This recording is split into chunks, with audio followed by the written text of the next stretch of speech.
नीति क्लास। नीति क्लास।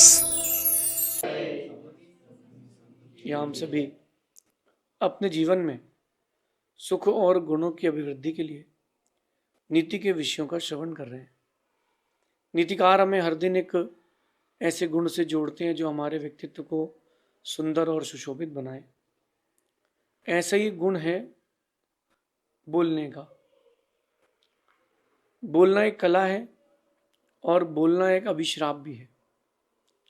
जिससे बोलते बनता है उसके लिए बोलना एक कला है, और जिससे बोलते नहीं बनता उसके लिए वही बोलने की कला अभिश्राप बन जाती है। आप जब भी बोलें कुछ ऐसा बोलें जो मीनिंगफुल हो, सेंसफुल हो, सेंसलेस ना हो। बोलना बहुत सारे लोग जानते हैं, लेकिन जो नहीं बोलना चाहिए उसको बोल जाते हैं, और जो बोलना चाहिए उसे नहीं बोल पाते हैं। यही एक कमी रह जाती है अपने अंदर, वो हमारे व्यक्तित्व को बहुत धूमिल कर देती है। अगर आप देखेंगे इतिहास को, तो इतिहास के पन्नों में महाभारत भी है, इतिहास के पन्नों में रामायण भी है, और उसी इतिहास के पन्ने में अगर महाभारत को देखते हैं तो आप देखिए महाभारत हुई क्यों। उसके पीछे का एक सबसे बड़ा कारण बोलते नहीं बना, ढंग से बोल नहीं पाई सीता। द्रौपदी की बात करें, द्रौपदी ये बोल सकती थी, क्या तुमको दिखा नहीं पानी? इतना सा बोल देती तो काम हो जाता, लेकिन द्रौपदी ने हास्य कर दिया, और हास्य में क्या बोल दिया? अंधों के अंधे ही होते हैं, अंधों के अंधे होते। इतना जो शब्द था, अगर वो द्रौपदी नहीं बोलती तो काम हो जाता। सती होने के बावजूद भी जिसके शब्द स्खलित हो गए हो, वो बात है। यही बात दूसरों से अपन को सीखने की है। बोलने के पहले एक बार अपन सोच लें कि उसका प्रतिफल क्या होगा, उसका रिएक्शन क्या होगा। कुछ बीज ऐसे होते हैं जो एक से लगते हैं। बांस का बीज और एक सामान्य खरपतवार जैसा पेड़ होता है, उसका बीज एक से ही रहता है। वो बीज एक से दिखते हैं, लेकिन वो जब बीज डालो और वो उगते तब मालूम चलता है कि बड़े बड़े पेड़ हो गए तो बांस है, और बड़े बड़े पेड़ नहीं हुए तो वो खरपतवार का पेड़ है। बात समझना, हम जो भी कह रहे हैं उसके पीछे का सेंस क्या है। हम जो कुछ भी कह रहे हैं उसका आफ्टर इफेक्ट क्या है, इसको समझना जरूरी है। इंसान बनना तो सरल है, इंसान बनने के बाद इंसान जैसे बोलने की कला आ पाना, ये सीख पाना बहुत कठिन है। क्यों ना हम इंसान बनने के बाद इंसान जैसा बोलना भी सीखें। जल्दबाजी ना करें। खाना अगर जल्दबाजी में खा लिया और पचा नहीं तो जीवन व्यर्थ हो जाएगा, और बोल दिया अगर जल्दबाजी में और सामने वाले को वो बात नहीं पची तो जिंदगी भर के लिए वो आपका शत्रु बन जाएगा। एक बात आप लोग देखना कि जब इंडियंस में खासकर ज़्यादा होता है, बहस करने की आदत होती है, बिना किसी कारण के बहस करने की आदत होती है, और वो बहस करने की आदत व्यक्ति संभाल नहीं पाता। सेंसलेस टॉपिक, बिना किसी बात पर बहस करने की आदत, बिना किसी बात पर कहो वो इसी बात पर बहस कर लेंगे कि ये नोट का रंग क्यों है ऐसा, चूरन जैसा है, तुमने छापा नहीं, तुम्हारी फोटो नहीं। नोट आप छापने गए नहीं, आप लोग ना, आप लोगों में से कोई भी नोट छापने नहीं गया। आप लोगों में से कोई भी, किसी की भी फोटो उस नोट में नहीं है, ना मालिकाना हक है। वो तो नोट आता है जाता है। फिर भी आप देखो कि एक कोने में बैठ करके चार लोग उसी पर डिबेट कर लेंगे कि पहले के नोट अच्छे थे, अभी तो चूरन वाले हैं, अभी के नोट का कलर ठीक नहीं है। चलो ठीक है, अच्छी बात है, आप चर्चा करो, उसका उसका सेंस क्या निकला, उसका आउटपुट क्या निकला, उसका हल क्या आया। Waste of time. अगर गांधी जी सुन रहे होते 1 मिनट के लिए सोचना, आपकी नोट में बैठे गांधी जी सुनते हैं तो लोगों की क्या उटपटांग बहस सुनते। अपने वक्त को सेंसफुल बनाएं। आपके पास कम है बहुत समय, और समय का उपयोग भी आप समय पर नहीं कर रहे।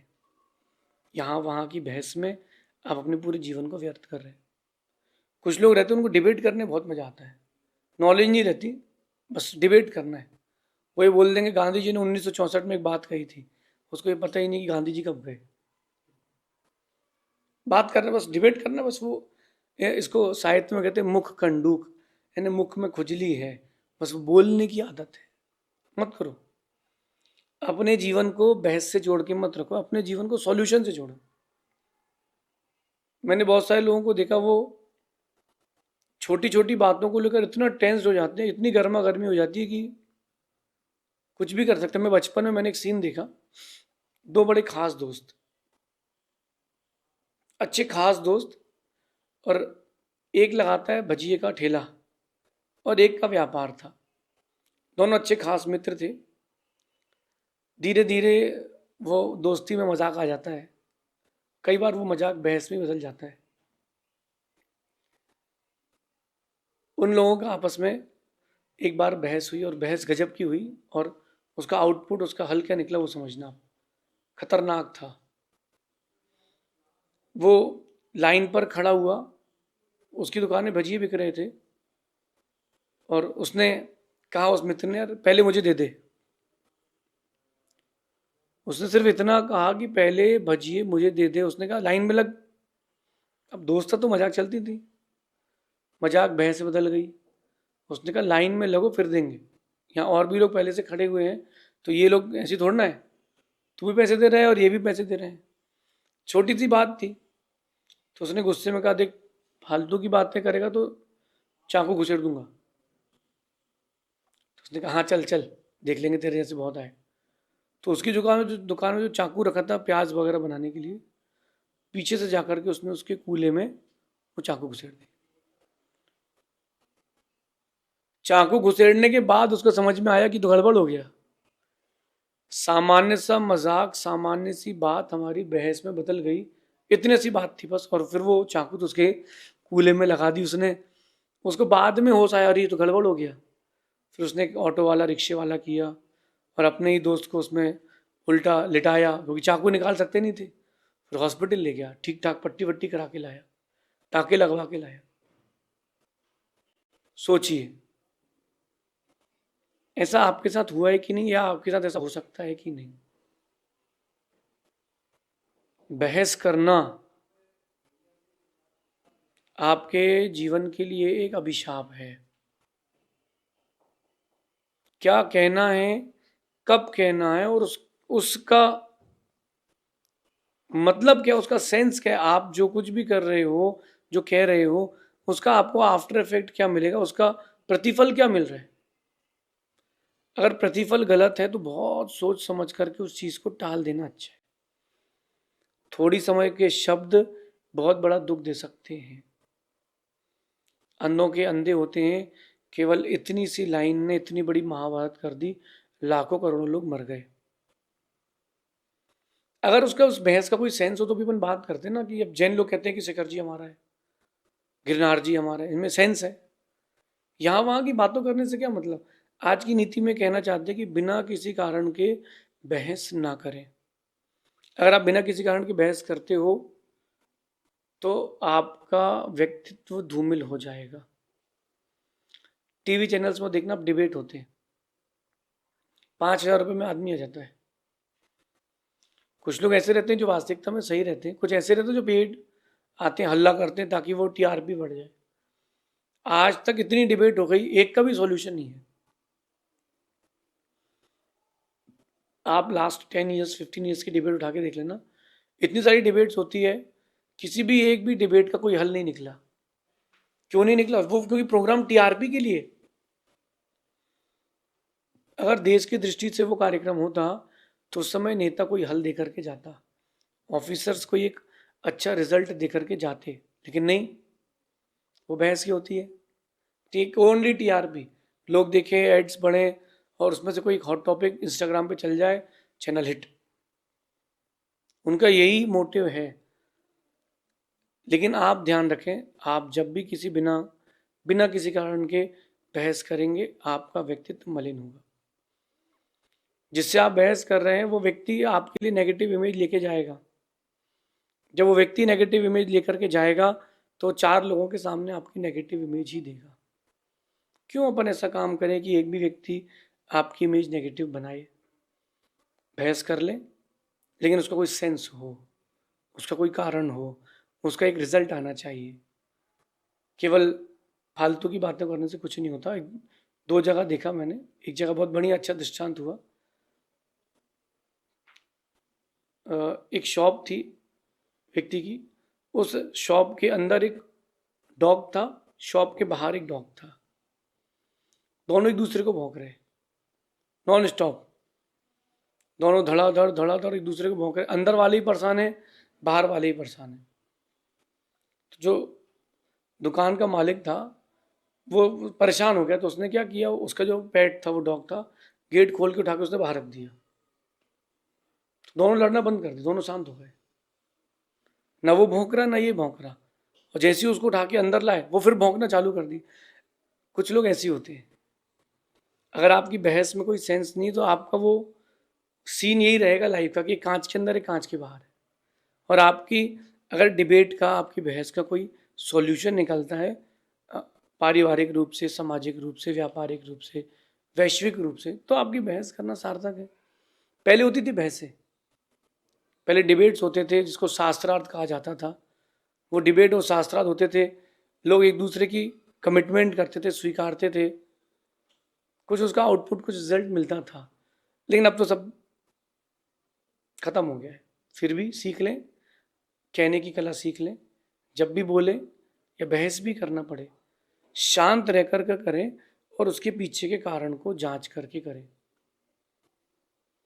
जो जितना शांत रह कर के अपनी बात रखता है, उसकी बात उतनी गहरी सुनी जाती है। आप प्रयास करना, एक बर्तन में एक पत्थर डालना, आवाज आएगी। फिर आप एक कुएं में एक पत्थर डालना, आवाज आएगी पत्थर गिरने की। एक नदी में पत्थर डालना, गहरी नदी में जहाँ 400-500 फुट गहरा पानी हो, उसमें आवाज नहीं आएगी। जो जितना गहरा होता है वो उतना शांत होता है। जो जितना उथला होता है वो उतना आवाज करता है। संस्कृत में कहावत है, अर्थ जिसको आप हिंदी में बहुत अच्छे से कहते हो कि अध भर घघरी छलकत जाए। इसको संस्कृत में कहते हैं कि अर्धस्य कुंभम ही करोति रोषम। जो गुंड या मटका आधा भरा होता है ना, वो ही भड़बड़ करता है। जो पूरा भरा होता है वो आवाज नहीं करता। जिसके पास कम ज्ञान होता है ना, वो बहस करता है, यहाँ वहाँ की बातें करता है, डिबेट करता है। लेकिन जिसके पास ज्ञान होता है, जो शांत होता है, वो डिबेट नहीं करता, डिबेट सुन लेता है। काम का है तो ठीक, नहीं तो ओम इग्नोराय नमः। जीवन हमें किस लिए मिला और अपने जीवन को हम किस दिशा में ले जा रहे हैं, सोचिए। बहुत सारी चीज़ों को तो मैं इग्नोर कर देता हूँ, क्या करना परेशान होकर के। मैंने पहले भी एक बात कही थी, आज फिर कहता हूँ कि अगर कोई आपसे कहता है कि हाथी उड़ते हैं, तो आप बहस कर लो कि बोले कहाँ उड़ता है, दिखाओ। कभी देखा तुमने? फालतू की बातें। इनके तो, ये तो खानदानी बीमार लोग हैं, ये तो गांव में पैदा हुए हैं, जंगल में पैदा, जंगली लोग हैं, आदिवासी लोग हैं। ऐसा बोल करके आप उसको टीज करोगे, बहस चालू होगी। खत्म करो बहस। अगर मैं होऊंगा तो मैं कहूँगा कि हाँ उड़ते हैं। कौन से कलर का देखा आपने? बोले वाइट कलर का। हाँ, कल मेरे भी घर के छज्जे के बाहर से निकला था वाइट कलर का। उसके दांत थे क्या? हाँ, मेरे वाले के भी थे। वही होगा। ठीक ठीक, खत्म बात। हाथी उड़ते हैं? हाँ उड़ते हैं। अरे हमको पता है कि उड़ते हैं कि नहीं उड़ते हैं ना, तो बहस क्यों करे? अच्छा, उसको कोई सेंस निकले, हाथी उड़े नहीं उड़े, तुम्हारे को क्या फायदा? आप बताओ कि अगर हाथी उड़ता है तो इससे तुमको क्या फायदा होने वाला है, और तुमको क्या नुकसान होने वाला है? और उड़ते हैं ही नहीं, तुम परेशान क्यों हो रहे हो? कोई बोले कि बंदर भी उड़ते थे। हाँ उड़ते थे। एक ने मुझसे बोला कि महाराज जी पहले बंदर उड़ते थे। मैंने कहा ठीक है, उड़ते होंगे, क्या दिक्कत है तो उसमें? तो बोले फिर आपको पता उन्होंने उड़ना बंद क्यों किया? मैंने कहा नहीं पता, बता दो।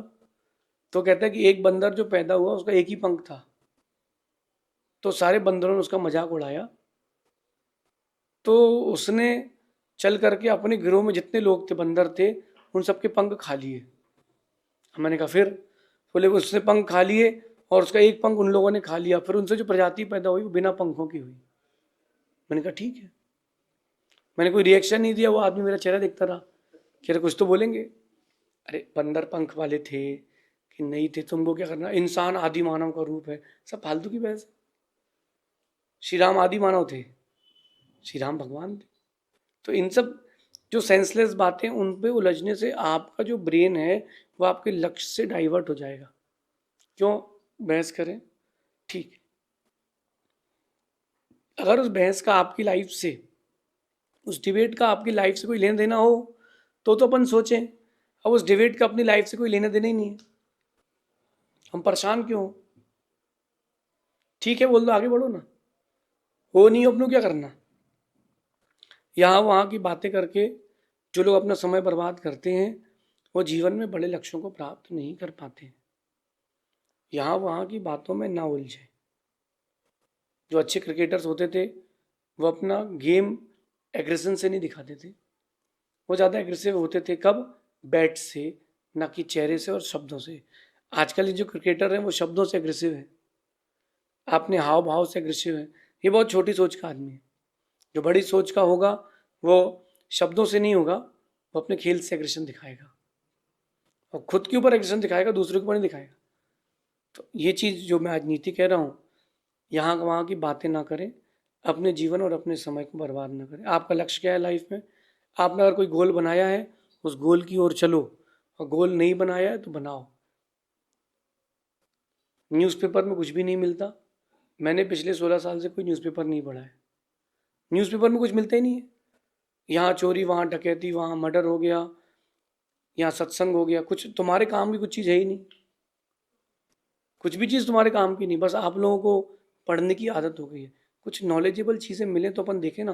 फ़ोन भी देखो तो कुछ नॉलेजेबल चीज़ें मिले तो देखो। किसी के साथ बैठ के बात करो, आपका नॉलेज बढ़े, वो वाली बातें करो। आपके पास समय कम है, बहुमूल्य है, समय की कीमत करना सीखें। समय पर समय की कीमत करोगे तो समय आपके लिए अच्छा दिन ला करके देगा। क्यों ना इस नीति को जीवन में अपनाएं। यहाँ वहाँ की बहस करके समय बर्बाद ना करें। हाँ, वैसे कोई इसका कोई सेंस हो, उस बात का कोई कारण निकले, कोई रिजल्ट निकले तो ठीक है, वरना हाथी उड़ते तो उड़ते रहें, बंदर उड़ते हो तो उड़ते रहें, मछलियाँ चलती हो तो चलती रहें। हमें क्या करना? हमारे लक्ष्य से रिलेटेड बात हो तो ज़्यादा करें, वरना ओम इग्नोराय नमः करके आगे बढ़ें। ऐसा चिंतन करें। शेष आगे देखेंगे। भगवान महावीर स्वामी की नीति क्लास। नीति क्लास।